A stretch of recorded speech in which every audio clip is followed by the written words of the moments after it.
Hey guys, it's AG. New World is finally upon us for the second time now. But this time around, there's a lot of excitement with the relaunch of New World Aeternum. Console players can now join in on the fun, there's new cutscenes, voice acting, archetypes, and much more polished experience than before. As new players start their New World Aeternum journey for the first time, they will soon have to decide on an important decision for their character once they hit level 17.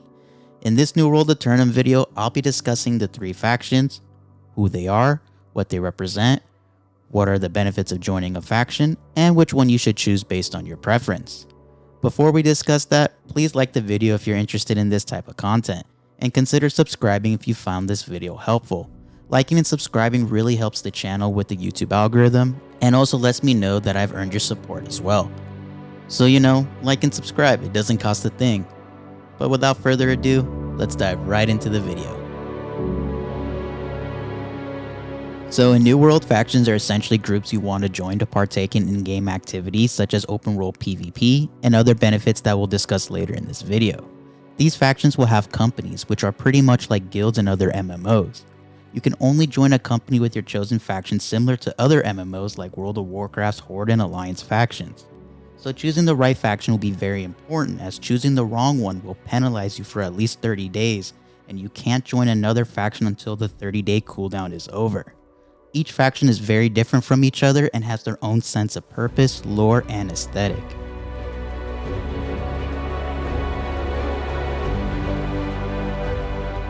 The first faction in New World Aeternum is the Covenant. This faction is a divine order charged with cleansing the heretics and defiers so that its true holy nature and justice can be restored. When you think of the Covenant, you are thinking about all things righteous. Faith and justice are the ultimate motivators of this faction. If those things sound good to you, then the Covenant might be the faction for you.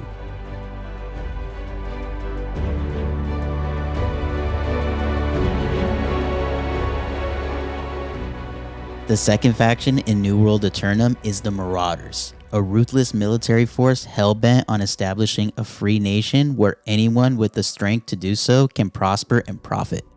When you think of Marauders, you think of a dangerous military organization that values freedom and honor at all costs and will take down anyone or anything that stands in their way. If those things sound good to you, then the Marauders might be the faction for you.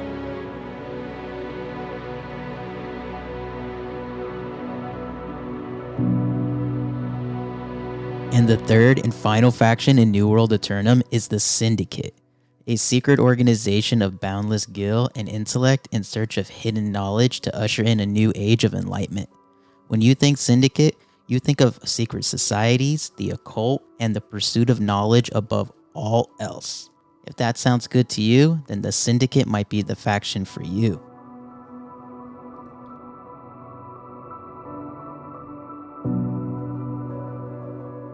So let's talk about why you should join a faction in New World Aeternum. Joining a faction has many benefits you may want to partake during your journey in Aeternum.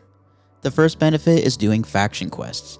Once you join a faction, you'll be able to accept daily mission quests from your faction representative. These quests will be both for PvE and PvP and offer faction reputation and tokens that you can use to purchase gear and weapons. The more you do a faction quest, the more faction ranks you will unlock.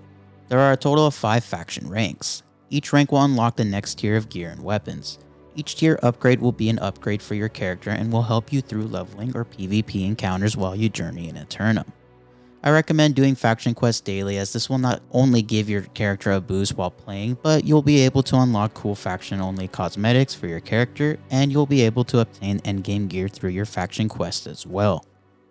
The second benefit is PvP. When you join a faction in New World Aeternum, you'll be able to flag for open world PvP.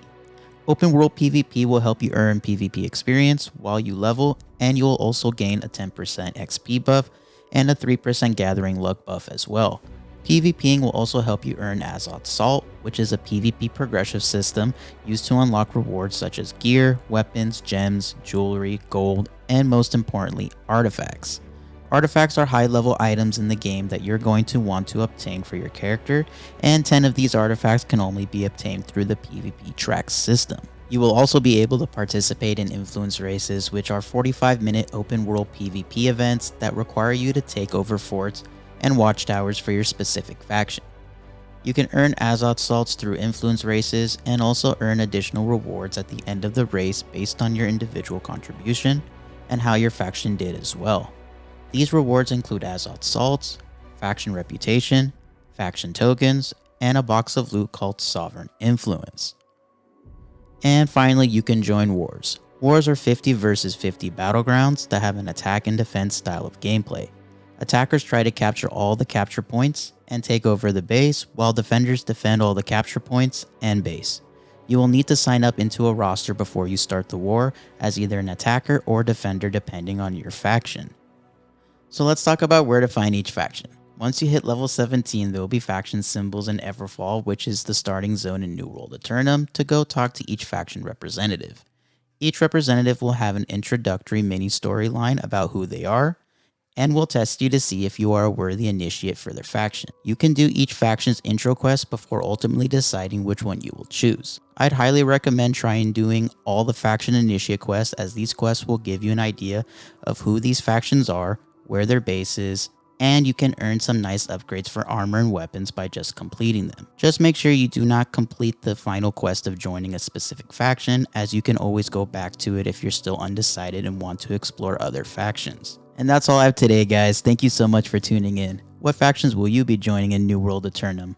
Let me know in the comments below, and don't forget to like, comment, and subscribe if you found this video helpful. Alright guys, I'll see you in the next one.